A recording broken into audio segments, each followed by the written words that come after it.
कंवारी ननद। अंजलि की उम्र लगभग 30 साल हो चुकी थी। वो एक स्कूल में टीचर की जॉब करती थी। अंजलि के घर में उसकी माँ के अलावा उसका छोटा भाई और भाभी भी रहा करते थे। 30 साल की उम्र होने के बाद भी अंजलि की अब तक शादी नहीं हुई थी। इस बात को लेकर अंजलि की माँ रुक्मिणी देवी काफी परेशान रहा करती थी। माँ, मैं स्कूल जा रही हूँ, जरा मेरा टिफिन तो दे दीजिए। अब क्या पूरी जिंदगी मैं तुझे टिफिन बनाकर देती रहूंगी? अरे कुछ सोचा भी अपने बारे में या बस ऐसे ही? क्या माँ, सुबह सुबह फिर वही बातें लेकर बैठ गई। माँ गलत क्या कह रही है अंजलि दीदी? इतनी उम्र हो चुकी है आपकी, माँ कब तक आपकी सेवा करती रहेंगी? भाभी, मैंने माँ को कब कहा कि मेरी सेवा करो? वैसे भी अपना टिफिन मैं खुद तैयार कर लेती हूँ, बस टेबल से उठाकर देने को ही तो कहा था। वैसे अंजलि दीदी, देखा जाए तो टिफिन उठाकर देने की उम्र तो आपकी है। आपका अपना घर परिवार बच्चे होते तो ये जिम्मेदारी आज आप पूरी कर रही होती। एक बात मेरी समझ में नहीं आती, अगर मेरी शादी नहीं हुई तो इसमें मेरी क्या गलती है? और तुम सब लोग मेरे पीछे क्यों पड़े रहते हो? अरे कुछ कहना क्या पीछे पड़े रहना होता है? अपने छोटे भाई को देख, तुझसे 3 साल छोटा है लेकिन 2 बच्चे खेल रहे हैं आंगन में। मुझे आप लोगों की कोई बात नहीं सुननी, जा रही हूँ मैं। और आप में से किसी को मेरा कोई काम करने की जरूरत नहीं है, मैं खुद संभाल लूंगी। इतना कहकर अंजलि वहां से चली जाती है। शाम को जब अंजलि अपने स्कूल से लौटकर घर वापस आती है तो उसने देखा कि पड़ोस वाली निर्मला चाची वहां पर बैठी हुई थी। क्या बात है अंजलि बिटिया, नौकरी करके वापस आ गई? जी चाची जी, कैसी हैं आप? मैं तो ठीक हूँ बेटा, तुम बताओ शादी के बारे में कुछ सोचा या नहीं? अरे रहने दीजिए ना, इससे तो शादी की बात करना ही बेकार है। कुछ भी कहो तो गुस्सा करती है, बात बात पर आंखें दिखाती है। माँ, आप ऐसा क्यों कह रही है? मैंने कब आप पर गुस्सा किया? अरे अंजलि बेटा, तुम्हारी माँ ठीक ही तो कहती है। 30 की होने आई हो, अब तुम्हें भी शादी वादी कर लेनी चाहिए। चाची जी, आप तो ऐसे कह रही हैं जैसे शादी करने से मैंने मना किया हो। रहने दीजिए निर्मला चाची, हमारी अंजलि दीदी को अभी तक उनकी पसंद का दूल्हा नहीं मिला ना, इसीलिए वो शादी नहीं कर रही। भाभी, ऐसी कोई बात नहीं है। अरे तो फिर क्या बात है? तुम्हारी माँ ने तुम्हारे लिए इतने रिश्ते ढूंढे लेकिन तुम्हें कोई पसंद ही नहीं आता। क्या है ना चाची जी, हमारी ननद रानी नौकरी जो करती है ऐसे ही थोड़ी ना किसी को पसंद कर लेंगी। अरे भाई, नौकरी का घमंड है तो बात अलग है, कोई और बात हो तो बताओ, कोई रास्ता निकाला जाए। नहीं नहीं चाची जी, कोई बात नहीं है, बस मुझे अभी तक अपनी पसंद का कोई मिला नहीं है। सुन लिया आपने, इस लड़की के तो पर निकल आए हैं और इतनी उम्र में अपनी पसंद का कोई मिलेगा भी नहीं इसे। माँ, आप मेरी शादी को लेकर हमेशा मुझे ताने क्यों मारती रहती हैं? अपनी माँ की बातें तो ताने लगती है। ताने हैं? बताओ, मैंने कुछ गलत कहा क्या? देखो, ये सब छोड़ो, मेरी दूर की बुआ का बेटा है, उसकी अभी शादी नहीं हुई है, उम्र होगी कोई 34-35 साल। आप कहें तो बात आगे बढ़ाऊं? अरे हाँ हाँ, क्यों नहीं, ये भी कोई पूछने की बात है। अरे जल्दी से लड़के को यहाँ बुला लो।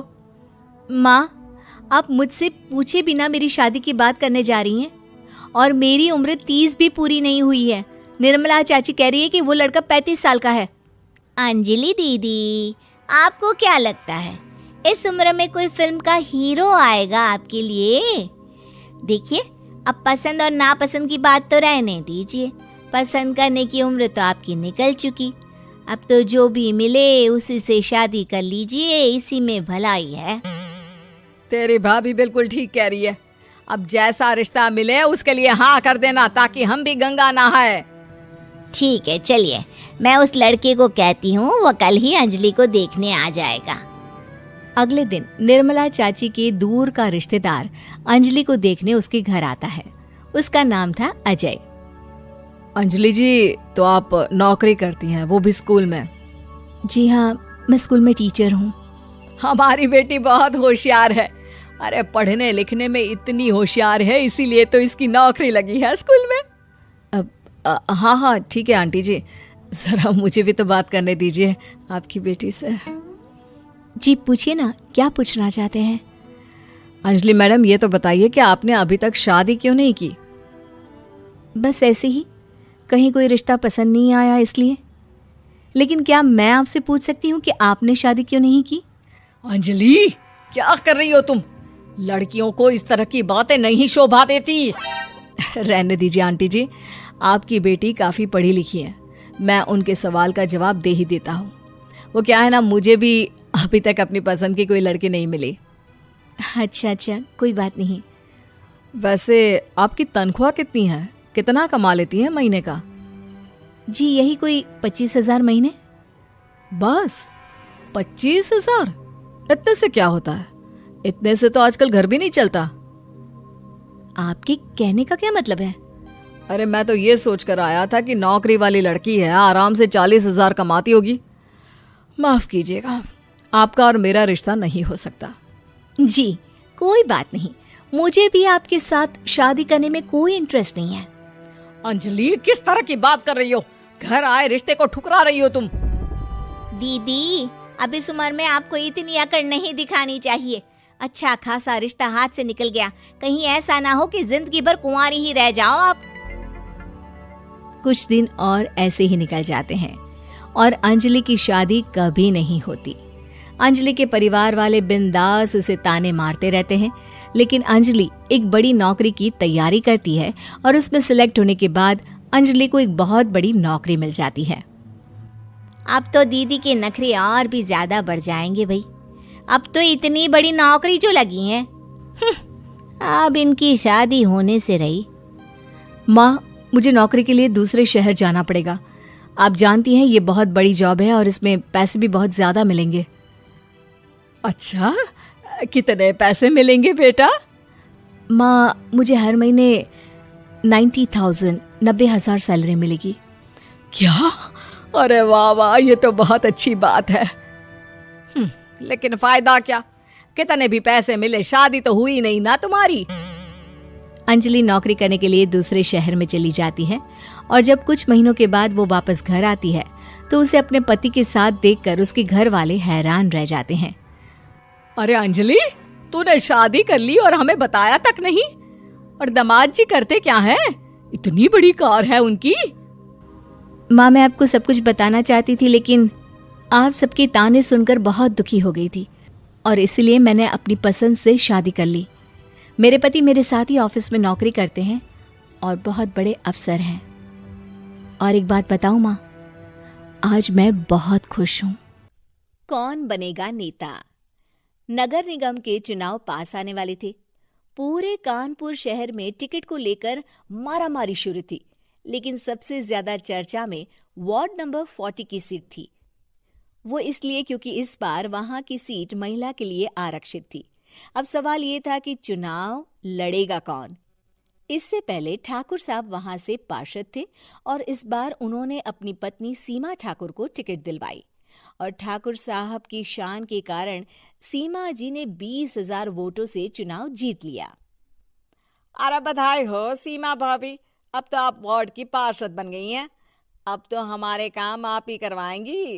अरे ये तो सिर्फ नाम की पार्षद बनी है, वो तो महिला सीट आ गई, वरना पार्षद तो मुझे ही बनना था।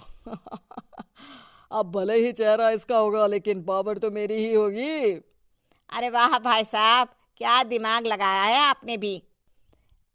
आइए आप लोग, खाना लगा दिया है सबके लिए। सीमा जी पार्षद बन चुकी थीं, फिर भी उनकी एक ना चलती।